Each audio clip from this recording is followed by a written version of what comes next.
And welcome to another episode of Down in the Blocks with Chris Young. And I'm thinking, Chris, this is going to be the first time we've talked about a winning experience for the Michigan Wolverines in over a month. I mean, last night at Crisler was the first time they played the Wolverines in Crisler Arena. A very impressive 19-point win over the Maryland Terrapins, the Turtles, which has been a team that had some spots of success. So that since they lost a double overtime setback to Northwestern, they've been kind of spiraling a little bit. But see why I got to get your highly educated former player thoughts, you being the pivot, and you can talk about Hunter in particular and others as well. Your overall general reaction to Michigan bouncing back with a 83-64 victory last night at Crisler. Well, they came out, and that's the best that they've started a game the entire season. This is the way we expected them to come out from the get. Yeah. Right from the start of the season when they're preseason number 4, whatever they were, and this is the team that we expected to see then. This is the Caleb Houston that we expected. This is the Hunter Dickinson we expected. This is the Frankie Collins we expected. This is what we expected, 2 months ago. And it finally all clicked. And I don't know if it's because they got a little bit of a break, but Hunter looked as fresh as he did at the beginning of the season. Like, he was dialed in, and I know there's always that conflict with him when he plays Maryland. Granted, Turgeon isn't there anymore, but he's still got that animosity with Maryland, so he really gets dialed in for that game. But he played great. I mean, they played the first 5 possessions, they played through him. He was kicking the ball out. He was scoring. He was finding guys. He was playing great, and I can't say enough about the way that Caleb Houston played.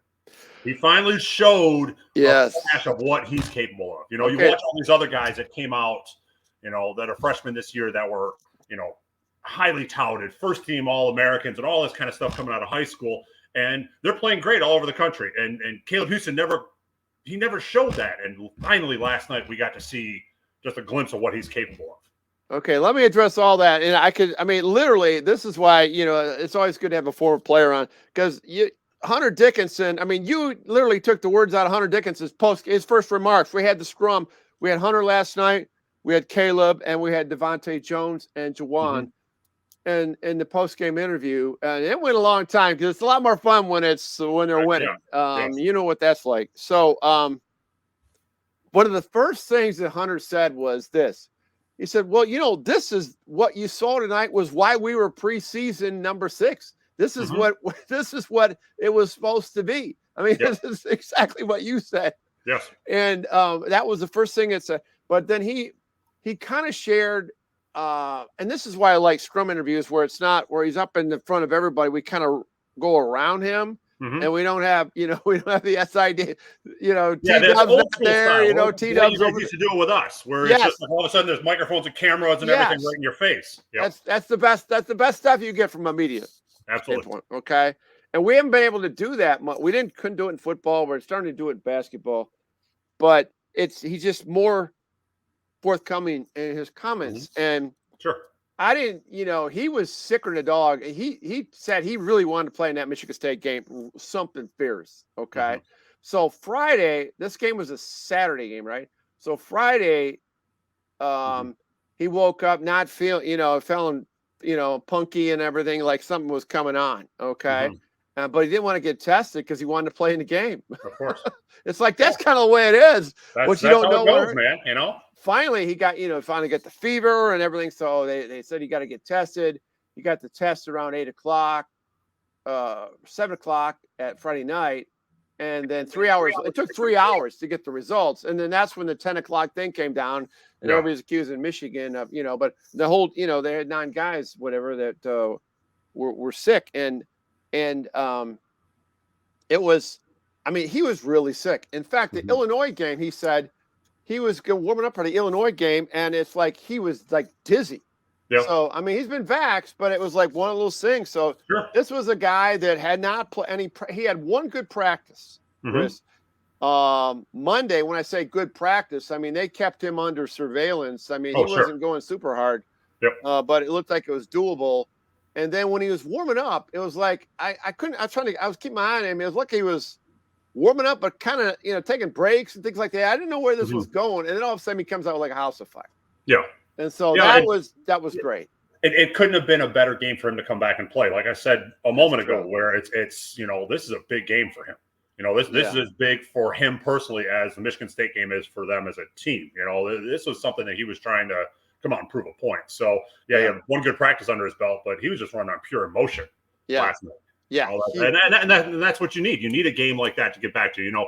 Had they been at Northwestern last night or at Nebraska last night or something like that, a game that, yes, it's got significance, but it doesn't have the same kind of meaning for him. Mhm. I don't know that we would have got the same play out of him that we got last night.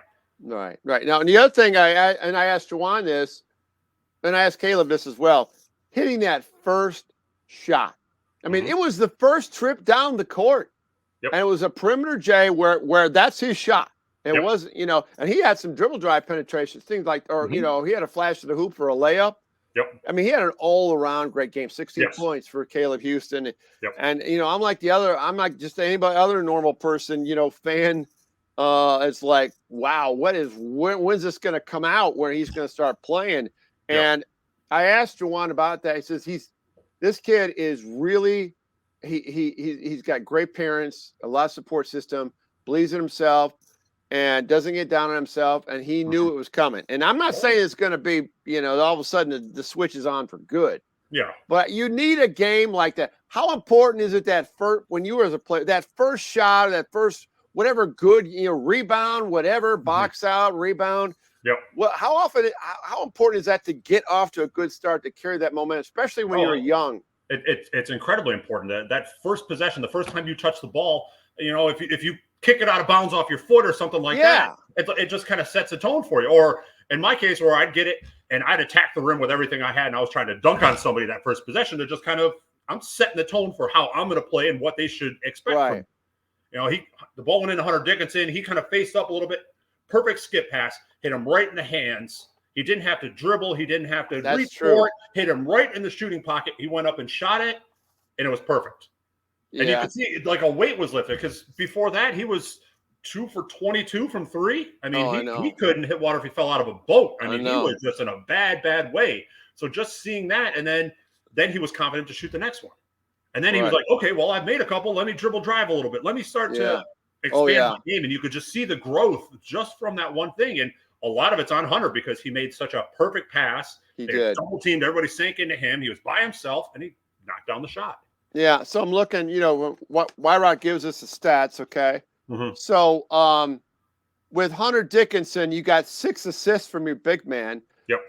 21 points, 29 minutes, 10 of 14. I mean, you go through the stats here, it's like, wow. Yeah. Where has this been? 5 for 5 from the line, so that was not a negative issue at all. And then Caleb, played 29 minutes, 19 seconds, 6 of 7 from the field for Caleb Houston. Yep. That's awesome. And then there's another guy that I've been marveling about. Not everybody necessarily agrees with me on it. I think you do. I mean, Frankie Collins, his sheer athleticism. And I always like to ask other players about a player. I asked Devontae, an older player, veteran player at least, in the game about Frankie Collins. He said, this dude, says, my man, Sky, the ceiling is unlimited for this guy. The stuff you see in practice is mind-boggling. Oh, I mean, this guy, then my thing with Frankie Collins is his shot doesn't look, it looks kind of like not so good. Yeah, but is that fixable? Oh, of course. Anything is fixable. I mean, Sean Marion used to make threes in the NBA, and he had the worst looking jumper ever. Reggie Miller, one of the best 3-point shooters in the history of the NBA, used to shoot with both his elbows out and he did. Up there. He did. But it's just repetition. Yeah. It's just getting where and then it's just making 500 or 1,000 shots every day. Right. And it's just getting used to it. That's all basketball is. It's just repetition. Figuring out what your routine is, whether it's shooting a free throw or shooting a three or whatever it is, and just do it and do it and do it and do it. And the coaches will fine-tune things, tweak little way he holds the ball and stuff. But just to talk about Frankie Collins' athleticism, I mean, the very first play he's in the game, he gets a defensive rebound, pushes the thing 94 feet, jumps up in the air, bounces off a guy, and finishes. Oh, yeah. It's like, and he beat everybody down the court, and he was directly underneath the rim. He gets that lob pass in the second half where, I mean, I watched it live and then I had to go back and watch the replay 3 or 4 times. I don't know how the hell he caught it. And I don't know how the hell he was able to get the ball back up. Yeah, he squeezed it up. He did it all in one motion. It was unbelievably athletic. And then he had a sweeping reverse. Yeah. I mean, it was amazing to watch him. I mean, he looked like he was having fun. He's running up and down. He's got a smile on his face. And that's what you need to see from guys like that, especially coming off the bench. You need guys to come in with a little swagger and make some great plays and get the crowd going. That's what you need as a boost coming off your bench. Yeah. Maybe it's because he's from Las Vegas, but he's got a lot of swag to him. Yes, Frankie Collins, and I think I was telling you earlier in the season, down low up close and seeing how he interacts with the senior players. Mm-hmm. A lot of confidence, like it's a colleague to colleague thing. Sure. It's like he's not like this freshman. Yeah, where they're teaching them every moment and having to coach them up. Yeah. He's going fluid out there. Yes. And listen, I'm not saying this thing is all of a sudden remedied and Michigan's going to march their way through. Big, huge test at Indiana, and we're going to know more when you take this on the road. Yes. But all that being said, I mean, we haven't seen anything like this. Nope. I mean, the San Diego State game was pretty impressive. It was impressive, particularly in the second half. But this was a complete game. We knew at halftime they were not going to squander. Mm-hmm. Yet Juwan was a little bit upset for the first under 16. That didn't like the defense. That got shored up real quick, really fast. Yeah. And then they maintained that 17 to 21 point margin, chilled in there. Brandon Johnson. They did a good job. Maryland is not a great 3-point shooting team. They did a good job of running them off the 3-point line. They did a great job of not letting them get anything easy. Eric Ayala, we all know he's a great player and can do some amazing things. But, he got his, but the kid had 22 points and no other stats. I know. No rebounds, no assists, no anything. So I've never seen anything like that.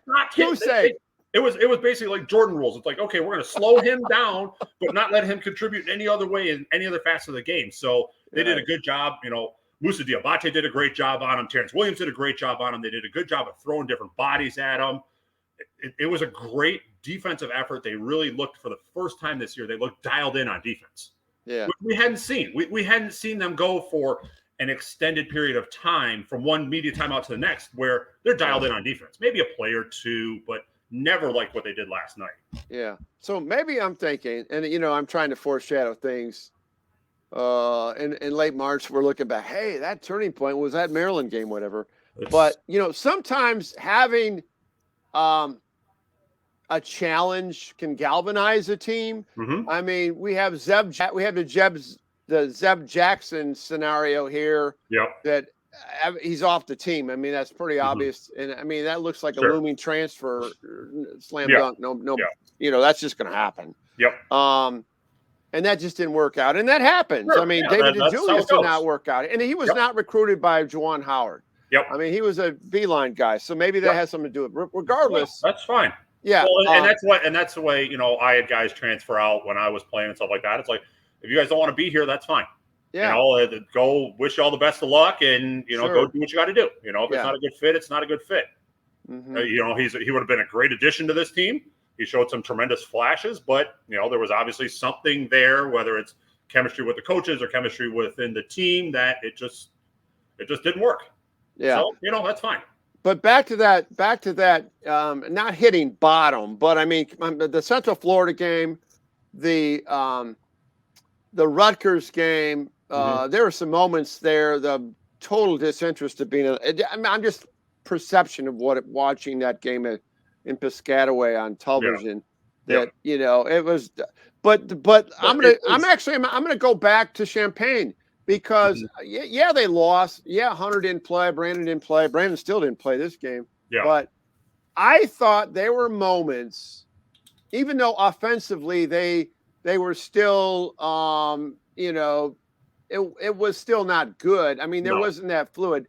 What you want to see in a half-court game. They played hard. They played hard in Champaign. Yes. And at one point they had brought it back to a 1-point game. Yeah, 7 to go. And they missed a layup, which would have put them up 1. Yeah. And you could see when they missed it, it's like all the air kind of went out of them. They're like, Yeah. we did all this effort to come back, and then we missed this, and it's like, oh shit. And then they went down, and Illinois hit a 3, and then we went down, didn't score. Illinois hit another 3, and that was the game. But with a very shorthanded team, they took a pretty damn good Illinois team, not to the wire, but they showed a lot more fight than what I was expecting. When I heard that Hunter and Brandon weren't playing, and then the Zeb Jackson thing, I was like, oh man, this could be a 25-point just. I did too. Route, and they showed something. They showed that they've got some fight, and now that they're getting their pieces back, like you said a moment ago, I think this could be a point where we look back and like, okay, this is either a turning point for the season or shit, this was just a flash in the pan, and what we've been seeing for the last month is what we're going to get for the next 2 months, and we're going to the NIT. Yeah, I mean, and I'm not saying I think they're this is 2 games in a row they played hard. I mean, I think that's a fair statement. It's an accurate statement. Yes. And so if they continue to do that, there's enough talent on this team, and involvement in continuity and chemistry. And I think Devontae Jones is going to have a lot to do with that. Yeah, he's fine. You can see him. He's finally starting to figure it out, how to score at this level and how to compete and how to really contribute at this level.